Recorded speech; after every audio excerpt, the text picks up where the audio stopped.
மல்லி செயலில் அடுத்து என்ன நடக்க போகுது அப்படின்னா, விஜய் வந்து மல்லிக்கு பிடிச்ச மாதிரி எல்லாத்தையுமே செஞ்சுக்கிறாரு. ஏன்னா மல்லி கோவமா எனக்கு ஒரு மாதிரி இருக்கு, நான் வெளியே போகிறேன்னு சொல்லி போயிட்டாங்க. ஆனால் மல்லி போயிட்டா என்ன, எத்தனை நாள் மல்லி நமக்காக செஞ்சுருக்கா, நாம மல்லிக்கு செய்ததில் ஒரு பிரச்சனை இல்லையேன்னு விஜய் வீட்டை க்ளீன் பண்ணுறது, சமைக்கிறது, துணி துவைக்கிறதுன்னு எல்லா வேலையும் செஞ்சு முடிச்சு அசத்திருக்காரு. நம்ம அன்னப்பொண்ணியே வந்து விஜய் செஞ்ச ரசத்தை சாப்பாடு பார்த்துட்டு, என்ன இது மாப்பிள்ளை இவ்வளோ சுவாசம் ரசம் செஞ்சுருக்காரு, எப்படி செஞ்சுருப்பாரு அப்படின்னு கூப்பிட்டு விசாரிக்கிறாங்க. விஜய் ஒன்றே இல்லத்தை அது வந்து அப்படின்னு இழுக்கும்போது, வெண்பா குட்டி, ஐயோ பிக் பாட்டி, அது வேற ஒன்றும் இல்லை, டாடா ஃபோனில் இருக்கிற வீடியோவை பார்த்து சூப்பராக செஞ்சுருக்காங்க. எங்கள் டாடா உண்மையிலே வேறு லெவல் தெரியுமா, எப்படி செஞ்சுருக்காங்க பாருங்க, சாப்பாடு வாசம் வருதா. வெண்பா குட்டி, உண்மையிலே சொல்கிறோமா, உங்கள் டாடா நல்லா செஞ்சுருக்காரு, மல்லி மட்டும் பார்த்தான்னு வச்சுக்கேன் அப்படியே கண் கலங்கிடுவா அப்படின்னு அன்னப்பொண்ணி பேசிகிட்டு இருக்காங்க. ஒரு பக்கம் மல்லி ராஜேஸ்வரி சொன்னதெல்லாம் கேட்டுட்டு கோவிலில் போய் உட்காந்து ரொம்ப ஃபீல் பண்ணுறாங்க. அந்த ராஜேஸ்வரி என்ன பிரிஞ்சு போக சொல்கிறா, நான் விஜய் விட்டு பிரிஞ்சு போகலன்னா விஜய்கிட்டேருந்து வெண்பாவை பிரிச்சுவேன்னு சொல்கிறா. இது வந்து எனக்கு மிகப்பெரிய சோதனை தான். என்னால் இந்த இடத்துல என்ன பண்ண முடியும் சொல்லுங்கள் பார்க்கலாம். நீங்கள் எல்லோரும் அமைதியாக நடக்கிறத பார்த்துட்ருக்கீங்க. கடவுள் நல்லவங்களை சோதிப்பார், ஆனால் கடைசியில் கைவிட மாட்டார் நான் கேள்விப்பட்டிருக்கேன். ஆனால் இது வரைக்கும் நீங்கள் எனக்கு எதுவுமே பண்ணவே இல்லையே. நானும் எவ்வளோ கஷ்டத்தை தாங்கிட்டு தான் இருக்கேன், எல்லாம் சரியாயிடும்னு. ஆனால் நான் தாங்கிக்கிட்டே இருக்கேன்னு எனக்கு கஷ்டத்தை கொடுத்து தான் இருக்கீங்களே தவிர அதை சரி பண்ண மாட்டீங்க. இப்போது விஜய் வாழ்க்கையிலேருந்து நான் விஜய் விட்டு பிரிஞ்சு போகிறத தவிர வேறு எந்த வழியுமே இல்லைன்னு நல்லாவே எனக்கு புரிஞ்சு போச்சு. சரி, ஒன்றும் பிரச்சனை இல்லை, விஜய் நான் இல்லைன்னா கூட இருந்துருவார், ஆனால் வெண்பா இல்லாமல் சத்தியமாக இருக்க மாட்டார். அதனால் நானே விஜயுடைய வாழ்க்கையை விட்டு பிரிஞ்சு போகலான்னு முடிவு பண்ணிட்டேன். ஆனால் இது விஜய்கிட்ட சொன்னால் அவர் எப்படி ஏற்றுப்பான்னு தெரியல. அதனால் நான் விஜய்கிட்ட சொல்ல போகிறதே இல்லை. விஜய்கிட்ட சண்டை போட்டுட்டு வெளில போகிற மாதிரி கோச்சிக்கிட்டு எங்கேயாவது தூரமாக போயிடலான் இருக்கேன். அப்புறம் கொஞ்ச நாள் கண்டிப்பாக விஜய் அதையும் மறந்துட்டு நார்மலாகிடுவார். அதுக்கப்புறமா நான் நம்ம வீட்டு வரலான் இருக்கேன். அதுக்கு நீ தான் எனக்கு அருள் புரியணும். ஒரு நாள் ஒன்று பண்ண முடிஞ்சுன்னா எனக்கு வரப்போகிற பிரச்சனையை சரி பண்ணு. இல்லையா தயவு செஞ்சு விஜய் என்னை புரிஞ்சுக்கிட்டு அவர் ஒதுங்கி போகிற மாதிரியான வழியை வச்சு பண்ணுங்க அப்படின்னு சாமிக்கிட்ட மனசில் இருக்கிற குறைகள்லாம் சொல்லி அழுகுறாங்க மல்லி. அதை பார்க்கும்போது நமக்கே கொஞ்சம் கஷ்டமாக தான் இருக்குது. இந்த பக்கம் பார்த்தா ராஜேஸ்வரி தேடி நம்ம கதிரேசன் வீட்டு வராங்க. வந்துட்டு, என்ன ராஜி, நான் நீ சொல்லிட்டு போனேன் யோசிச்சியா, என்ன முடிவு எடுத்திருக்க?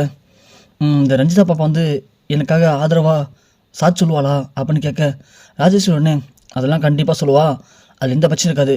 ஆமாம், இப்போ புதுசாக ஒரு டெண்டர் வருதுல்ல, அது நீங்கள் தான் எடுப்பீங்க வழக்கமா?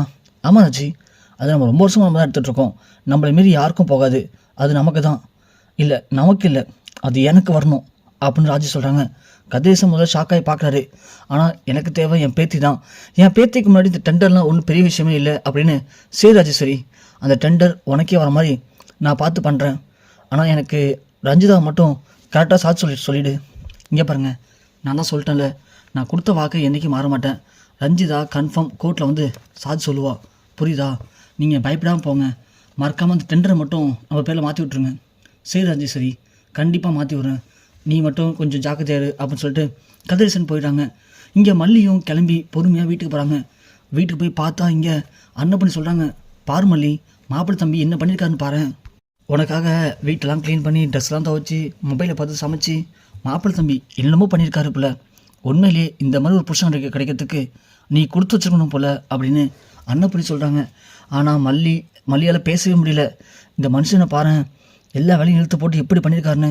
பாவம் இல்லை இவர், எப்படியாப்பட்ட ஆள், ஆனால் இன்றைக்கி இதெல்லாம் பண்ணியிருக்காரு, இது எல்லாமே எனக்காக தான் பண்ணியிருக்காரா. ஆனால் எப்படியாப்பட்ட புருஷன் கிடச்சும் கூட என்னால் அவர் கூட சேர்ந்து வாழ முடியலன்னு நினைக்கும் போது மனசுக்கு ரொம்ப கஷ்டமாக இருக்குது. சார் விஜய், என்னை மன்னிச்சிருங்க, நான் ஒன்றும் உங்களை விட்டு வேறுன்னு பிரியலை, எனக்கு வேறு வழியும் தெரியல. உங்களுக்கு வாழ்க்கையில் நான் வேணுமா வெண்பா வேணுமான்னு கேட்டால் நீங்களே வெண்பா தான் சொல்லுவீங்க. அதனால தான் அதை நானே புரிஞ்சுக்கிட்டு நானே உங்கள் வாழ்க்கை விட்டு பிரிஞ்சு போகலான்னு முடிவு பண்ணிட்டேன் விஜய் அப்படின்னு மல்லி நினச்சிட்டு உள்ளே போயிடுறாங்க. விஜய் கொஞ்சம் கழிச்சு போயிட்டு, என்னாச்சு மல்லி, ஏன் ஒரு மாதிரி இருக்க, எதுவுமே சாப்பிட மாட்டேற, பேச மாட்டேற, என்னாச்சு மல்லி உனக்கு? விஜய், அமைதியாக போகிறீங்களா? எனக்கு தலை வலிக்குது, என்னால் உங்கள்கிட்ட பற்றிக்கி பேச முடியாது, எனக்கு இருக்கிற பிரச்சனையே வேறு, அமைதியாக போயிடுங்க நீங்கள் அப்படின்னு மல்லி விஜய்கிட்ட மூஞ்ச காட்டுறாங்க. விஜய் உடனே எதுவும் பேசாமல் அமைதியாக வந்துடுறாரு. உடனே மல்லி அழுகுறாங்க. சாரி விஜய், என்னை மன்னிச்சிருங்க, நான் ஒன்றும் உங்கள்கிட்ட இப்படி வேணும்னு பேசலை, வேறு வழி தெரியல எனக்கு, இப்படி பேசினா தான் நீங்கள் கொஞ்சம் என் மேலே கோவப்படுவீங்க, அந்த கோவத்தோட நான் உங்களை விட்டு பிரிஞ்சு போயிட்டேனா நீங்கள் அதை நினச்சி ரொம்ப ஃபீல் பண்ண மாட்டீங்க, இல்லைனா நான் உங்களை விட்டு பிரிஞ்சு போயிட்டேன்னு நீங்கள் லைட்டாக கஷ்டப்படுவீங்க விஜய், அதனால தான் அப்படி பேசுகிறேன் என்னை மன்னிச்சிருங்க விஜய் அப்படின்னு மல்லி மனசில் நினச்சிக்கிறாங்க. திரும்ப விஜய் போயிட்டு ஃபங்க்ஷன் போகலான்னு சொல்லி கிளம்புறாரு. ஏன்னா முதல் ஆனிவர்சரி வெண்பாலாம் கிளப்பி போட்டு வந்து மல்லியை கூப்பிட்றாங்க. மல்லி வா மல்லி போகலாம் ஃபங்க்ஷனுக்கு அப்படின்னு சொல்ல மல்லி ஒன்று இல்லை விஜய் நான் எங்கேயும் வரல, எனக்கு ஒரு மாதிரி இருக்குது, நீங்கள் வேணால் போயிட்டு வாங்க அப்படின்னு விஜய்கிட்ட மூஞ்சி வச்ச மாதிரி பேசுகிறாங்க மல்லி. விஜயால் ஒன்றுமே பேச முடியல. ஏன் மல்லி இப்படி பேசுகிற, என்னாச்சு உனக்கு? நம்ம ஏற்கனவே பிளான் பண்ணது தானே மல்லி.